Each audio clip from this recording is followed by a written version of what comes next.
ងាត់ស្ងៀមនៅយប់មួយនេះមានតែខ្ញុំនឹងសំឡេងបេះដូងដែលនៅតែឈឺក្នុងភាពស្ងប់ថ្ងៃកន្លងទៅដូចជាដដែលមុខញញឹមតែចិត្តខូចខាងក្នុងពាក្យថាខ្ញុំមិនអីទេនិយាយរាល់ថ្ងៃប៉ុន្តែខ្ញុំដឹងថាវាមិនពិតទេមនុស្សជុំវិញមើលមិនឃើញ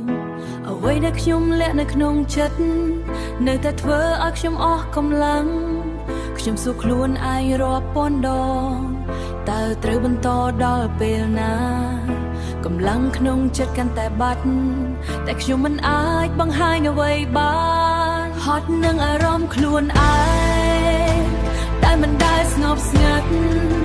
ចង់រត់ចេញពីវាតែគ្មានទីណាអាចទៅហត់នឹងចិត្តដែលគិតច្រើនហត់នឹងការសម្ដែងថាខ្លួនខ្លាំងពេលខ្លះខ្ញុំចង់ដួលតែគ្មានអ្នកណាខ្ញុំទេរៀងធ្លាក់ក្រៅបង្អួចយឺដោយទឹកភ្នែកនៅក្នុងចិត្តខ្ញុំមនុស្សជាច្រើនដើរឆ្លងកាត់តែមិនមាននរណាម្នាក់យល់ពេលយកមកដល់វិញម្ដងទៀតអារម្មណ៍ចាស់ត្រឡប់មកវិញខ្ញុំសាកល្បងបិទភ្នែកគេចតែវានៅតែតាមខ្ញុំមកវិញខ្លួនឯងម្ដងទៀតតើមានថ្ងៃណាខ្ញុំបានស្ងប់ឬជីវិតនេះគ្រាន់តែបន្តក្នុងភាពឯកតែម្នាក់ឯងហត់នឹងអារម្មណ៍ខ្លួនឯងតែមិនដែលស្ងប់ស្ងាត់ចង់រត់ចេញពីវាតែគ្មានទីណាអាចទៅ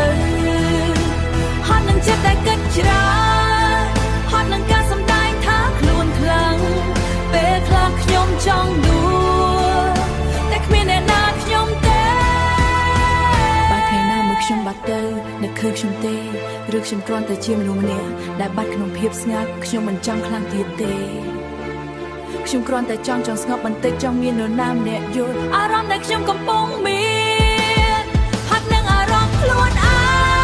ងតែខ្ញុំនៅតែត្រូវរស់បន្តសង្ឃឹមថ្ងៃណាមួយខ្ញុំនឹងឃើញពន្លឺក្នុងចិត្តខ្លួនឯងហត់ក៏ដល់ខ្ញុំនឹងមិនឈប់